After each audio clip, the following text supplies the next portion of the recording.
Hi friends! I'm here today to read you this really nice story. It's a little bit of a long story, so sit back, relax, grab a blanket, and enjoy. We are going to be reading the story, Curious George Rides a Bike. I want to talk about the title first before we read the story. Do you notice two words in this story that have our friend Magic E? We learned about Magic E yesterday in our online class. Magic E is very special. He has magic powers, and he has the power to jump over a consonant and make the vowel say his name, I. And then he stays shh, shh, shh, quiet. He doesn't talk at all. He's sneaky. He does it again over here with the word bike. B-ike. E jumped over the K and he said to I, say your name, not your sound. And then he stayed shh, quiet. Let me show you here. There he is, Mr. Magic E. I drew a crown on him to show that he's special. In the word ride, he jumped over the D and told the I, say your name, not your sound. And then he stays shh, shh, quiet. So the word before the E was what? Rid. D. Then you add Magic E on there, and it makes the word ride. Same with the word bike. B-ike. Magic E with the crown on his head, he jumped over the K and he says, say your name, not your sound. And the word turns from bick, what's a bick? Bick to bike. There are lots of Magic E words in this story. You're going to hear them while I read. I want you to listen. Anytime you hear one, inside your brain or out loud, make the sound ding. That way you know you're listening for all those words that have that Magic E. When you're done, I want you to write them all down. Practice writing them. Practice reading them. And show me in our Google Classroom. All right, friends. Enjoy the story. Pay attention to the characters, the problem, the solution. Those will be questions that you can answer if you want to for an extra challenge. Okay, here we go. Curious George Rides a Bike by H.A. Rey.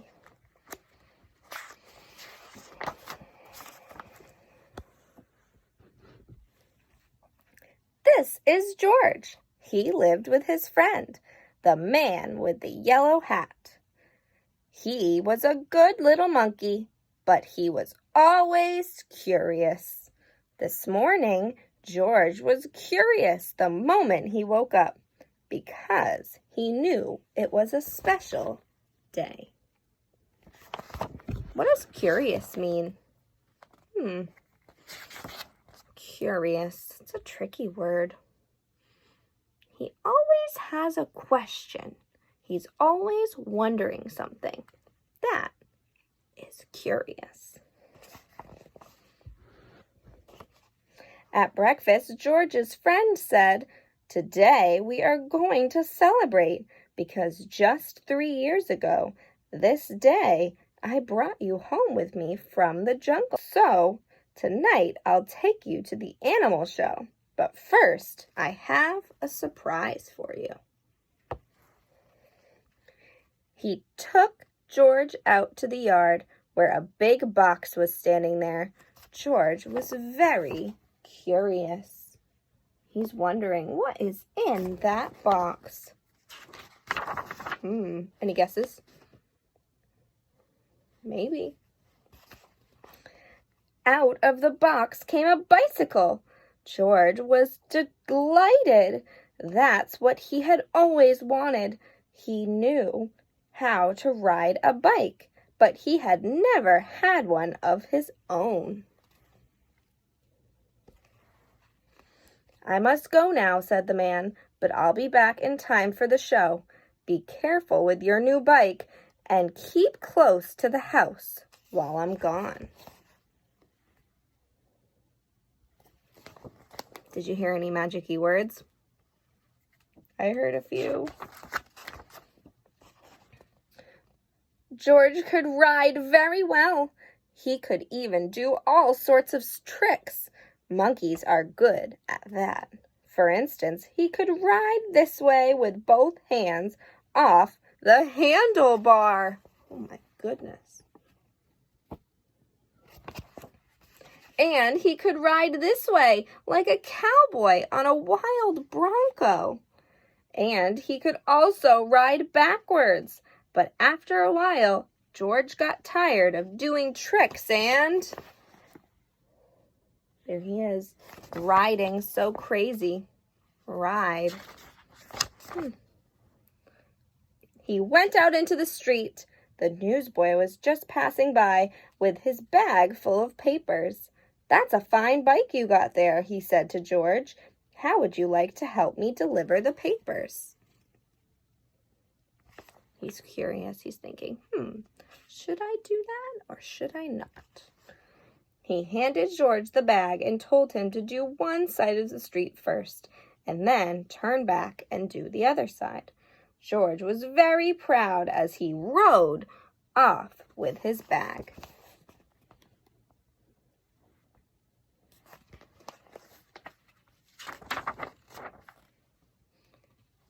He started to deliver the papers on one side of the street, as he's been told. When he came to the last house, he saw a little river in the distance. George was curious. He wanted to know what the river was like, so instead of turning back to deliver the rest of the papers, he just went on. Uh-oh. I hope he doesn't get in trouble. Ooh.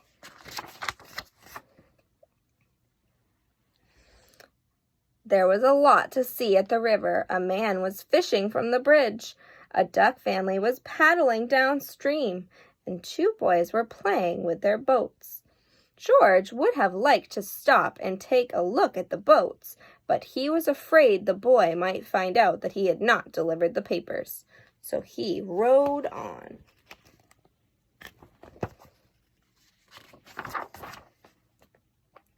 While riding along, George kept thinking of boats all the time. It would be so much fun to have a boat, but how could he get one? He thought, and then he had an idea. He got off the bicycle, took a newspaper out of the bag, and began to fold it. First, he folded down the corners like this. You could make a boat too if you want. Pause the video at this page and you can try to make a boat yourself. I'd love to see that. Here's the pictures. I'm going to read it to you. Then he folded both the edges up. He brought the ends together and flattened it sideways. Then he turned one corner up and then the other one. And again, he brought the ends together and flattened it sideways. Then, gently, he pulled the ends open. And there was his boat. Pretty cool. When you're done watching this video, maybe you could try to build a boat. Now the moment had come to launch the boat. Would it float? It did! So George decided to make some more boats. Finally, he had used up all the papers and made so many boats that he could not count them. A whole fleet. That means lots of boats. Do you think that was the best thing to use the papers for? No. Watching his fleet sailing down the river, George felt like an admiral. He was in charge. But watching his fleet, he forgot to watch where he was going. Uh-oh. What's gonna happen?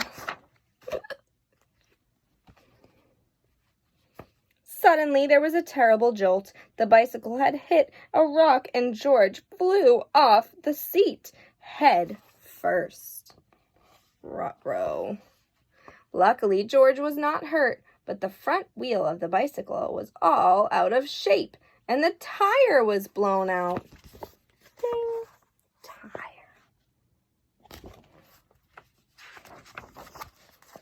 George tried to ride the bicycle, but of course it wouldn't go, so he started carrying it, but it got too heavy. George did not know what to do. His new bike was spoiled. The newspapers were gone. He wished he had listened to his friend and kept close to the house. Now he just stood there and cried. Suddenly his face was brightened. Why, he had forgotten that he could ride on one wheel. He tried it, and it worked. He had hardly started out again when he saw... What do you think he saw? Something he had never seen before. Rolling toward him came an enormous tractor. Enormous means really big. With huge trailers. Behind it, looking out of the trailer, were all sorts of animals. To George, it looked like a zoo on wheels.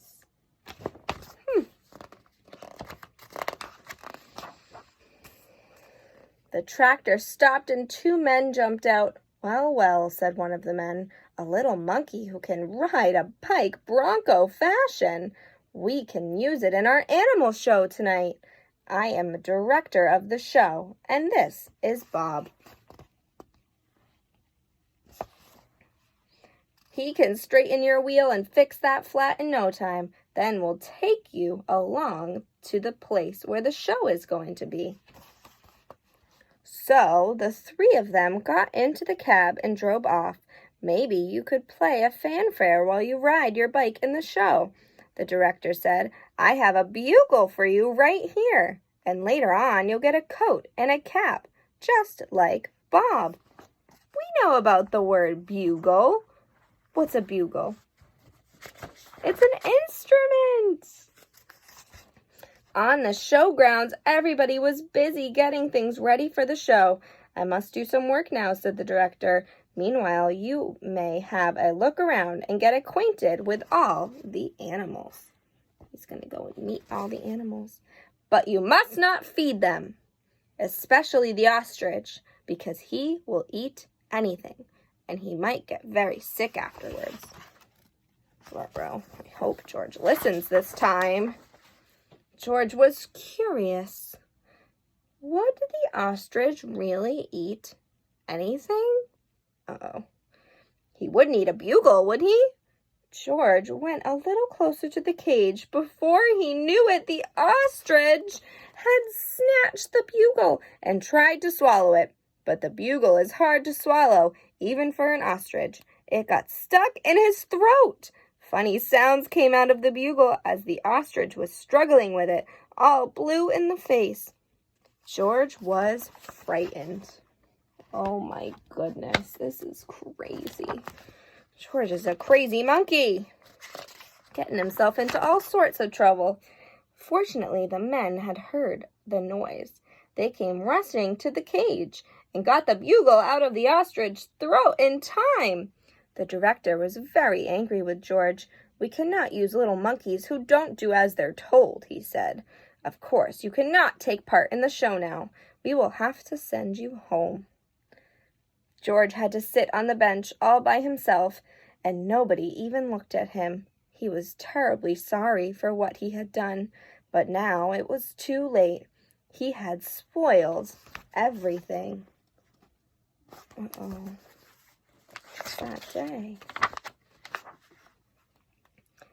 Meanwhile, the ostrich, always hungry, had gotten hold of a string dangling near his cage.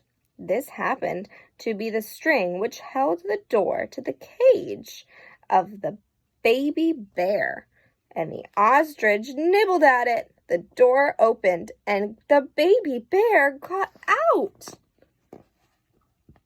Uh-oh. My goodness, so much trouble.